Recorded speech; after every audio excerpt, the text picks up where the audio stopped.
Iran président bɔra ka discours ba dɔ kɛ discours ba min na a ye Ameriki ka ko bɛɛ da kɛnɛ kan walasa Ameriki population k'a faamu. Trump bi ka jeu min kɛ Iran ka yanni an ka don a ka discours kɔnɔ an b'aw kunnafoni ka fɔ sisan Iran bɔra ka Amerikɛnw ka avion dɔ gosi min kun bi ka Iran bombarder. Avion in a binna Iran dugumakolo kan. Donc Amerikɛnw ka pilote fila kun bɛ avion in kɔnɔ. Amerikɛnw jatigɛlen don u bi ka pilote ninnu ɲini yanni Iran bolo ka da o kan. O temps kɔnɔna na Iran autoritew ye population ka wele kan da u ma ka f'u ɲɛna ko ni min fɔlɔ sera ka pilote fila in minɛ Amerikɛn ka pilote fila in minɛ u bɛ fɛnba k'o tigi ye récompense la parce que ni Iran sera ka pilote fila in minɛ o bɛna ni gɛlɛyaba de ye Ameriki ma et puis Ameriki autorité k'u tɔgɔ tiɲɛ u ka population ye ka tɛmɛ nin bɛɛ kan donc o ko de filɛ nin ye Amerikɛnw bɛ jatigɛ la u bɛ ka fɛɛrɛ bɛɛ kɛ walasa u bolo bɛ se ka da u ka pilote fila in kan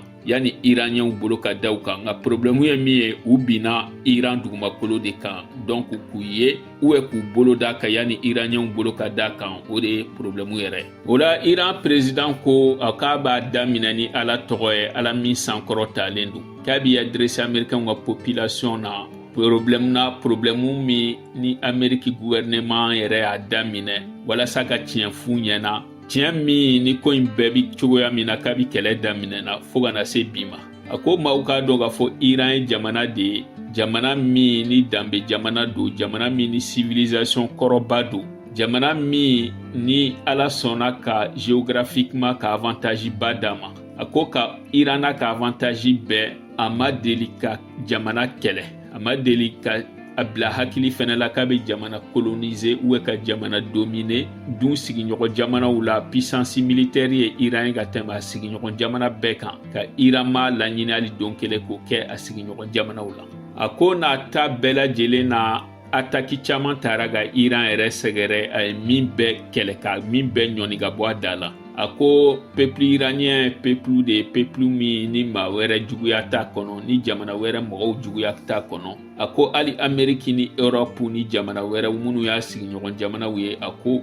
nin si juguya tɛ Iran population kɔnɔna na a ko hali intervention fɛn o fɛn taara ka ani pression fɛn o fɛn taara ka Iran sɛgɛrɛ a ko Iran ka histoire la Iraniyɛnw fierté bɛ Iraniyɛnw la u ka histoire la u ye koba minnu kɛ et puis Iraniyɛnw fɛnɛ b'a dɔn k'a fɔ ko jamana a ɲɛmɔgɔ ani jamanadenw yɛrɛ tɛ kelen ye o kɔrɔ ye hali Ameriki u bɛ différence kɛ ani population ni gouvernement yɛrɛ ni ɲɔgɔn cɛ a ko ye fɛn de ye min bɛ Iraniyɛnw ka taabolo la an'u ka faamu kɔnɔna na a ko ka galon min bi ta ka Iran sɛgɛrɛ n'o ye k'a fɔ ko Iran bi ka jamana tɔw menacer ou a bi fɛ ka jamana tɔw de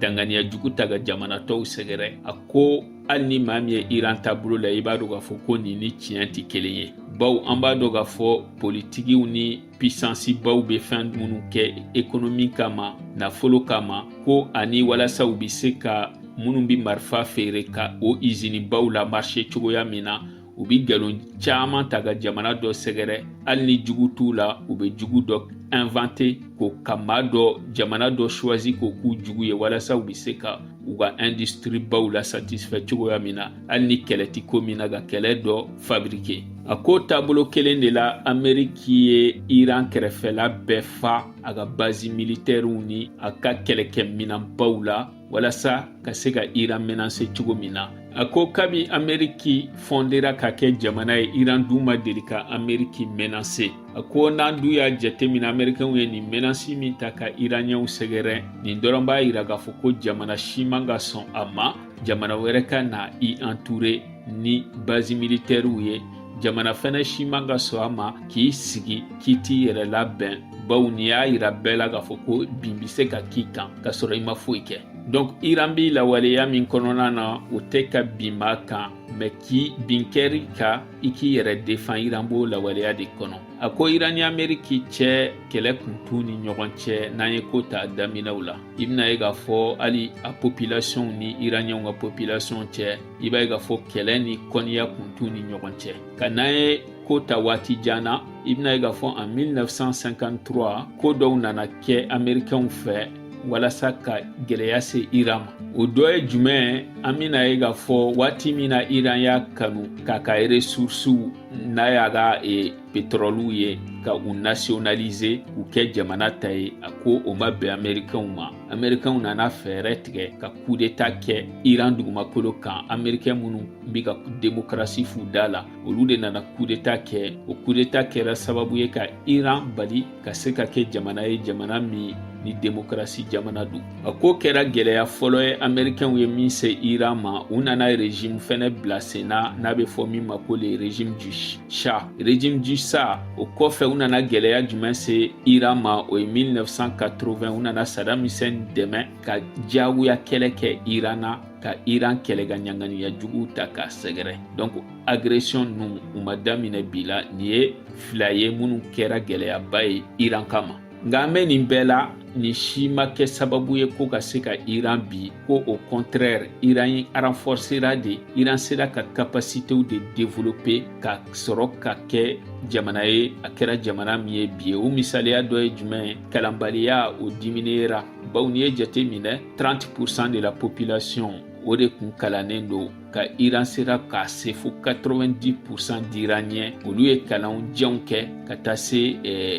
études supérieures ma. Ka n'a ye jate minɛ fɛnɛ technologie sira fɛ, Iran bi jamanaw de la bi minnu ye technologie modernisée kɛnɛya siraw fɛ ani sirabaw ani jamana sobaw jɔli sira fɛ, minnu n'an b'a ye k'a fɔ a ɲɔgɔnna ma kɛ ka tɛmɛ Iran ka histoire yɛrɛ bɛɛ lajɛlen na. Donc olu ti kuma ye ko kuma fu do, fɛnw do ɲɛw bɛ min na, ɲɛdimi do kɔnɔdimi tɛ, baw bɛɛ ɲɛ b'a la wa a ti dogo fɛnɛ la k'a fɔ ko Iran sera k'o kɛ bi. Ka n'an y'a jate minɛ Iran sera k'o progrès bɛɛ kɛ ka sɔrɔ sanction baw tara ka da Iran kan walasa ka Iran bali ka se ka nin baara ninnu kɛ, ka u ma bali ko Iran sera k'a yɛrɛ ta. I b'a ye k'a fɔ u ye Iran agressé ka bombardement juguw ta ka a sɛgɛrɛ, minnu kɛra gɛlɛya ye population yɛrɛ ma. I bɛna ye k'a fɔ o tɛ kow yɛrɛ kɛra Iran na, guerre sariya yɛrɛ tɛ sɔn ko minnu ma, ka taa ka duw ci, ka taa ka duguw ci, ka taa ka gɛlɛya se population ka mouvement an'u ka économie tasira bɛɛ ma.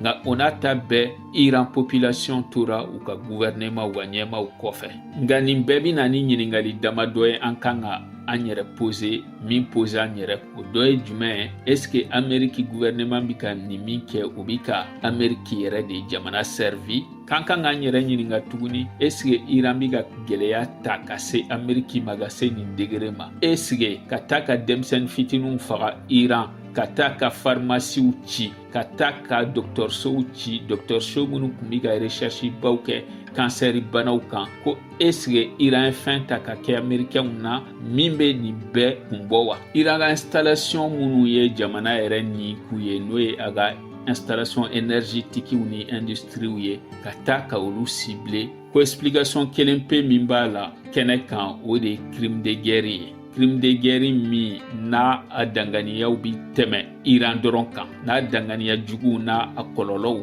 bɛ taa se yɔrɔ wɛrɛw ma min tɛ Iran jamana dɔrɔn ye. Bawo a bɛ na ni instabilitéw ye, a bɛ prix gɛlɛya, prix gɛlɛya nafolo sira fɛ, prix gɛlɛya fɛnɛ hadamaden hakɛ min ni bɛ to a la, a bɛ na ni kɛ sababu fɛnɛ ye ka na ni tension ye diɲɛ kɔnɔ jamanaw ni ɲɔgɔn cɛ, tension minnu ni an bɛ san caman kɛ yanni a funteni ka jigin. Donc nin démonstration minnu ni Américains bɛ ka kɛ, yala u t'a dɔn u kan ka min kɛ bilen, o de y'u bila la, yala fɛn de y'u bila la, u bɛ fɛ ka jugu ɲini u yɛrɛ la wa u ka problèmew na, gɛlɛya minnu b'u kan, u ma solution foyi sɔrɔ o la n'o Iran attaqueli tɛ. A ko k'an bɛ ɲininkali wɛrɛ kɛ nin bɛɛ kɔfɛ, Amérique yala a gouvernement tɛ ka kɛlɛ kɛ Israël de ye, Israël min n'a bɛ ka Amérique gouvernement manipuler. Est-ce que Israël ye nin ko minnu ni nin menaces minnu bɛɛ nkalon da Iran na, nin bɛɛ ma dabɔ de ka se ka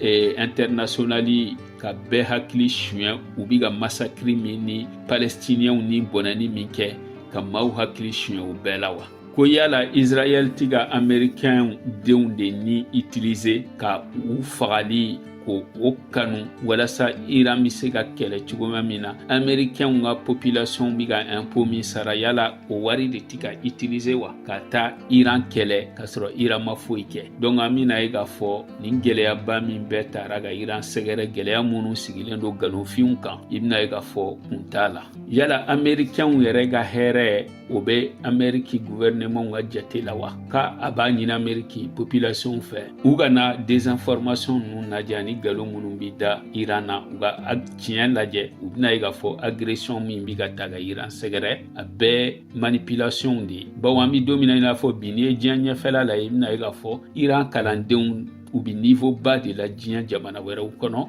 n'o ye tubabu jamanaw yɛrɛ ye médecin baw don u kɛra karamɔgɔbaw ye jamana wɛrɛw kɔnɔ tubabu jamanaw la est-ce que jamana min sera k'o bɛɛ former ka bila diɲɛ ɲɛfɛ o ye jamana ye ni maa bɛ da la k'a fɔ ko nin nkalon ninnu ye tiɲɛ ye a ko ka nin nkalonba min ni nin danganiya wale min taara ka Iran sɛgɛrɛ génération caman min na balo a kɔlɔlɔ kɔnɔna na Iran ye jamana min ka histoire bɛɛ la gɛlɛya ani danganiya walejugu taara ka sɛgɛrɛ k'a sera ka bɔ nin bɛɛ la fo kana se bi ma donc Iran ye jamana min kun kɔrɔtalen don Iran ye jamana min n'a danbe b'a bolo hali bi